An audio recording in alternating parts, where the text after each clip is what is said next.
guys. Yan, asawa ko nanonood ng TV sa computer. 9:30 ng umaga na ngayon dito.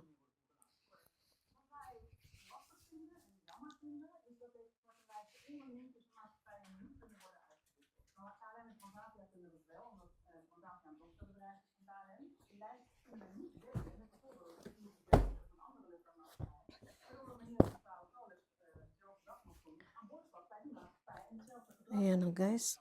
Magpa-plancha pa ako. Ang dami kong pa-planchahin.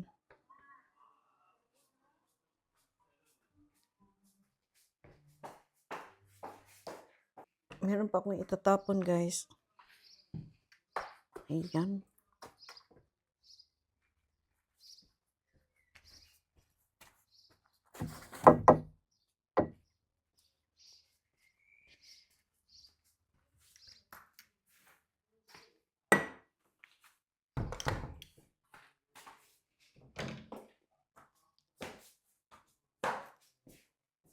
Itong lulutuin ko ngayong tanghali, itong sprout sa asawa ko at itong okra. Binili ko to sa Asian store guys. Naka-plastic siya, wala namang fresh na okra, kaya ito na lang ang binili ko. Meron na akong okra guys para sa pananghalian ko, tsaka ito ay beef steak, binili ko sa Jumbo. At saka yung asawa ko rin meron na siyang sprouts. Lalagyan ko ng tomato. Wala na pala akong bigas. Bibili ako ngayon ng bigas. Mga 15 minutes lang, mag-bike lang ako. Bili ako nitong lime, dalawang lime guys.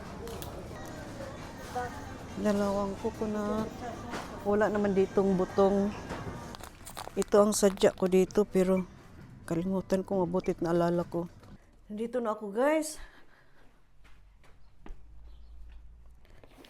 Sorry balulay, kumtilat. Proiminsop.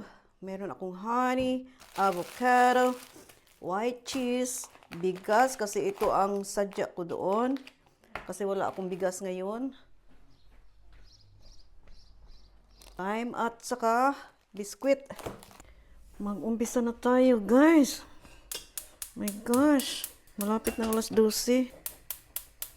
Hindi pa ako nakapagsaing. Magsaing pa ako ngayon pagkatapos nito. Ito, lalagyan ko ng ito rin dahil onion muna guys.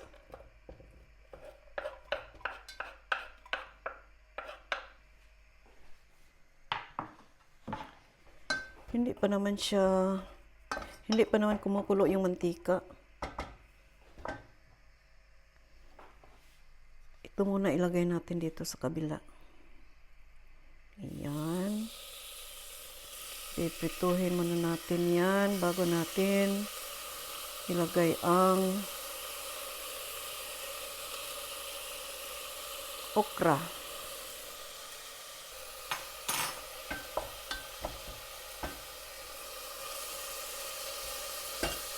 Garlic at saka ginger.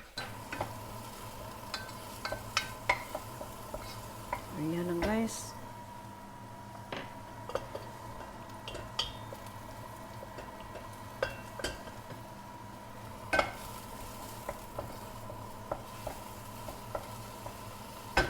Tapos itong sprout, ilagay ko na lahat.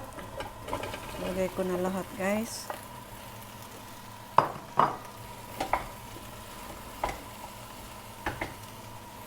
Vegetable cube. Cooking cream guys. Ayan.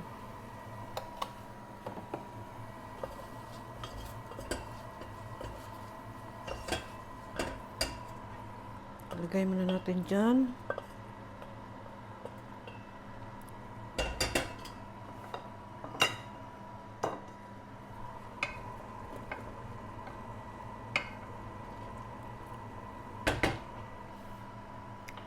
Takpan natin guys. Tama na po guys. Tapos, lagyan muna natin ng mantika. Kunti lang. Itong mga panakot. Ayan. Lagyan natin ng isang vegetable cube. At saka tubig.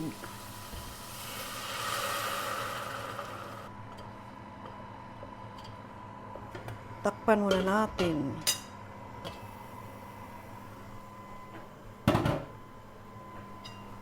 Palalambutin natin tong beef bago natin ilagay ang okra. Tignan natin tong sprouts. Tikman natin kasi may ano na ito, may vegetable cube. Sarap.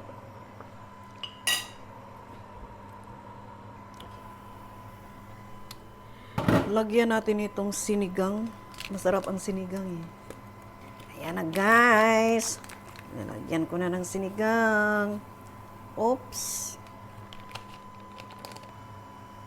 Takpan muna natin. Sarap.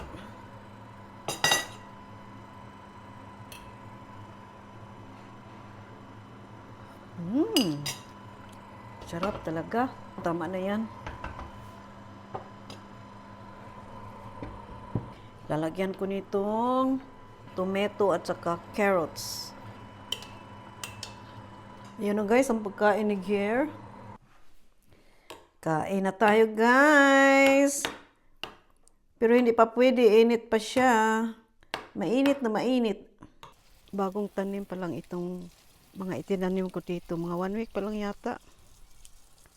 Araw-araw ko to didiligan guys. Para hindi mamatay dahil sobrang init. Itong tanim na to ay hindi na pwedeng papalitan every year. Kasi pang matagalan na itong tanim na to. Ilang taon pa to bago mamatay. Pinutol ko na to kahapon pero meron pang marami hindi pa nauubos. Itong mga tanim, ito ay mga tanim doon sa labas. Patay na itong mga tanim kaya kinuha ko. At pinalitan ko ng iba. Yung bago. Yung dinidiligan ko, yun ang pinalit ko.